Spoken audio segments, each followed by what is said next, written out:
Hello, everyone, and welcome back to English Arsenal. I'm Josh, and I'm really glad you're here with me today. We have an incredibly important topic to explore together. Today, we're going to talk about feelings and emotions. Yes, feelings. We all experience them every single day. Happy, sad, frustrated, excited, all of them. And learning how to express these feelings in English is a crucial part of becoming a confident speaker. Before we dive in, I want to ask you for a small favor. If you find this episode helpful, please share it with your friends who are learning English. Subscribe to English Arsenal if you haven't already, and don't forget to hit that like button.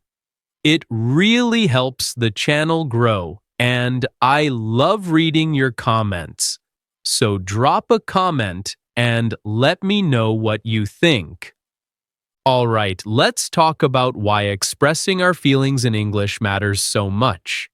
You know, sometimes it can feel uncomfortable or difficult to talk about how we feel, especially in a new language. But here's the thing. When we talk about our emotions, it's actually really good for us. It helps our mental health. Think of it like opening a window to let fresh air in. When you keep everything inside, it can feel heavy and overwhelming. Expressing your feelings also improves communication. When you tell someone, "I'm feeling really happy today," or "I'm a bit stressed right now," they understand you better. They know where you're coming from. And this builds stronger relationships with friends, family, colleagues, everyone around you. Imagine this. If you're feeling sad and you tell a friend, "I'm not feeling great today," your friend can respond with care. They might say, "I'm sorry to hear that. Do you want to talk about it?" That simple exchange creates connection. It's like building a bridge between two people. So, talking about feelings is good for your mind, good for understanding others, and good for building meaningful relationships. Now, let's learn how to do this in English. Let's start with some basic, everyday words for feelings. These are words you'll hear all the time in conversations, movies, and songs. Happy. This is when you're smiling, laughing, feeling good inside. Right now, I'm feeling happy to be here teaching you. Sad. This is when you feel down. Maybe you want to cry or just be quiet. Like when your favorite show ends and you wish there were more episodes. Angry. This is when you feel hot, frustrated, maybe you want to raise your voice. Like when someone cuts in front of you in a line. Tired, when your body and mind need rest. After a long day of work or study, you feel tired. Excited, when something good is coming and you can't wait for it. Like the night before a holiday trip or a concert. Scared, when something makes you feel afraid or nervous, like watching a horror movie or hearing strange sounds at night. Nervous, when you feel anxious about something coming up, like before giving a presentation or taking an important test. These are your foundation words. You can use them every day. Now, here's a quick grammar tip that confuses a lot of learners. The difference between "I feel" and "I am" when talking about emotions. Both are correct. You can say, "I feel happy" or "I am happy." "I feel tired" or "I am tired." "I feel nervous" or "I am nervous." "I feel" describes your current emotional state, what you're experiencing right now. I am is a bit more direct and simple. At this beginner level, don't stress too much about the difference. Pick the one that feels natural and use it. With practice, you'll start to sense when each one sounds better. Now, let's go deeper. These words will help you describe your emotions more precisely. Frustrated. This is when you're trying to do something, but it's not working, and it makes you feel annoyed. Like when you're trying to fix something and the instructions don't make sense. Overwhelmed. When you have too much to handle. Too many tasks, too much information, too many decisions. You feel like you can't cope with it all. Students often feel overwhelmed during exam season. Anxious, similar to nervous, but usually stronger. It's when you worry a lot about something and your mind won't stop thinking about it. You might feel it in your stomach or chest. Proud, a positive feeling when you accomplish something or someone you care about does something great, like finishing a difficult project or watching your friend succeed. Lonely, when you feel alone, even if there are people around you. You wish you had someone to really talk to and connect with. Confident. When you believe in yourself and your abilities, you feel strong, capable, and ready to take on challenges.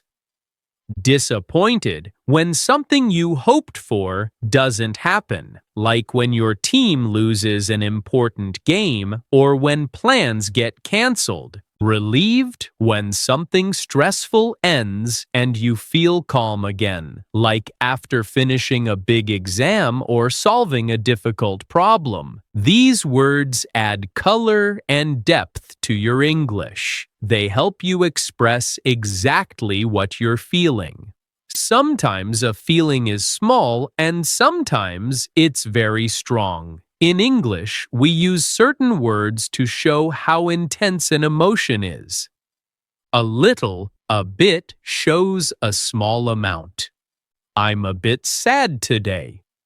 I feel a little nervous. Very, really shows a medium strong amount. I'm very happy. I feel really tired. Extremely, completely shows a very strong amount. I'm extremely excited. I feel completely exhausted. For example, I'm a bit disappointed equals small disappointment.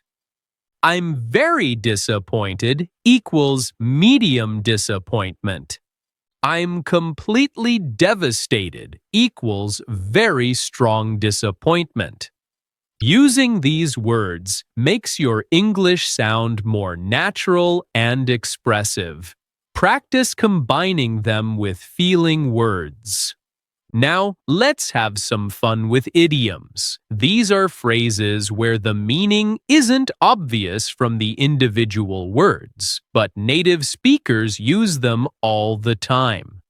I'm on cloud 9. This means you're extremely happy, like you're floating in the sky. I just got my dream job. I'm on cloud 9. I'm feeling under the weather. This means you're feeling a bit sick, not completely well. I can't come to the party tonight. I'm feeling under the weather.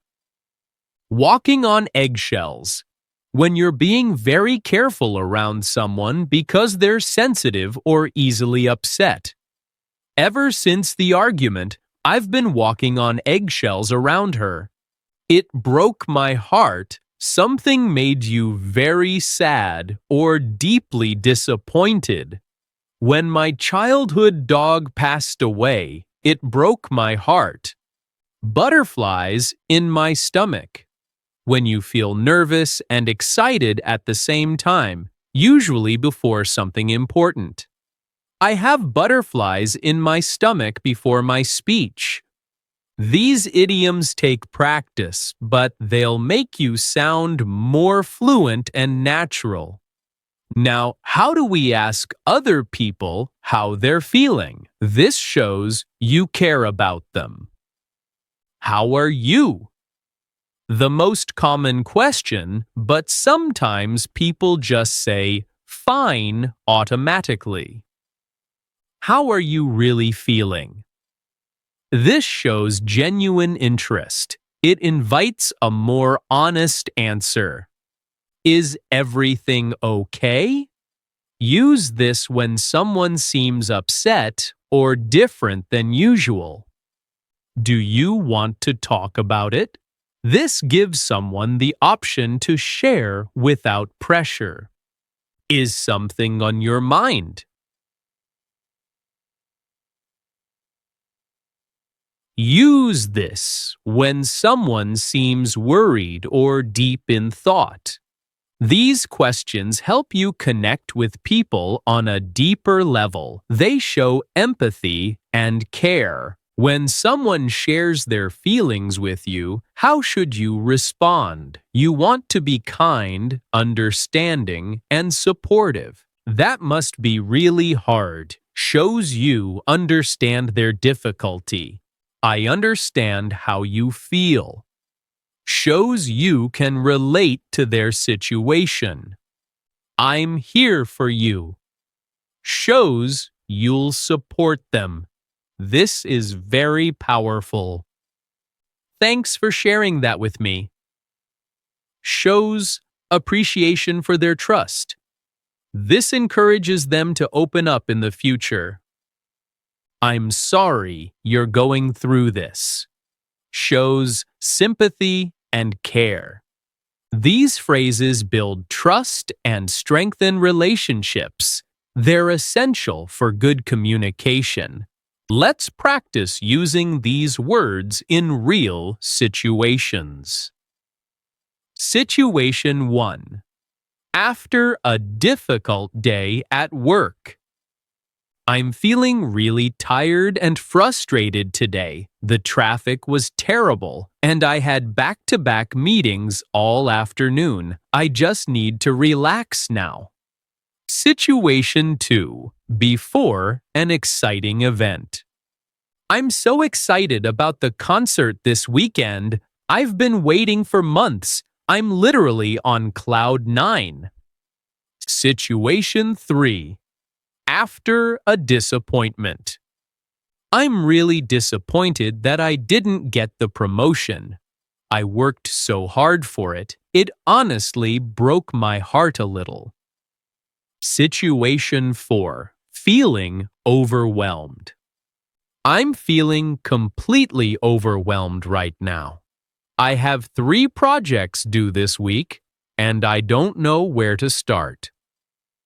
Notice how using specific feeling words makes these situations come alive. Practice creating your own sentences like these. Talking about emotions in a professional setting requires careful language. Here are some useful phrases. I'm feeling a bit burned out.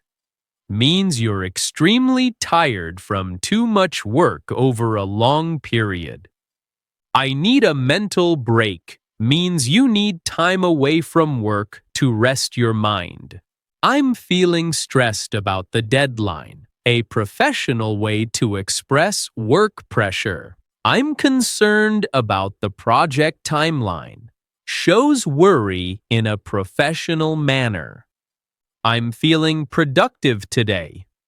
A positive way to describe your work state. These phrases help you communicate professionally while still being honest about your feelings. Different cultures express emotions differently. In some cultures, people keep feelings more private. In others, it's very normal to express them openly. In English-speaking cultures, especially in countries like the United States, Canada, and Australia, being able to express your feelings clearly is often valued. It's seen as honest and healthy. So when you're learning English, Don't be afraid to practice expressing yourself. It's part of the communication style. Of course, always be respectful of different cultural norms, but know that in English, talking about feelings is generally encouraged and appreciated. Let me give you some practical tips to improve your emotional vocabulary. Tip 1. Keep a feelings journal. Every day, write one sentence in English about how you feel. Today I feel proud because I studied for 2 hours. Today I feel a bit lonely because my friend is traveling. Tip 2. Describe your day with emotional language. Instead of saying, "My day was fine," try, "My morning was stressful, but my afternoon was really productive, and now I feel satisfied." Tip 3. Watch English shows and notice feeling words. Pay attention to how characters express emotions. Write down new phrases you hear. Tip 4. Practice with a friend. Ask each other, "How are you feeling today?" And try to answer with specific feeling words. Tip 5. Don't be afraid of mistakes. This is how we learn. The more you practice expressing feelings, the easier it becomes. Well, that's all for today's episode of English Arsenal. Thank you so much for learning with me. Remember, talking about your feelings is a journey, both in English and in life. Be patient with yourself. Every time you practice, you're getting better. I'm really proud of you for taking the time to improve your English. Keep going, keep practicing, and don't give up. Before you go, I'd love to hear from you. Leave a comment below and answer this question. How are you feeling today? Use one of the feeling words we learned. I can't wait to read your answers. Remember to subscribe to English Arsenal, share this video with friends who are learning English, and hit that like button. Until next time, keep learning, keep growing, and keep believing in yourself. This is Josh from English Arsenal. See you in the next episode. Bye!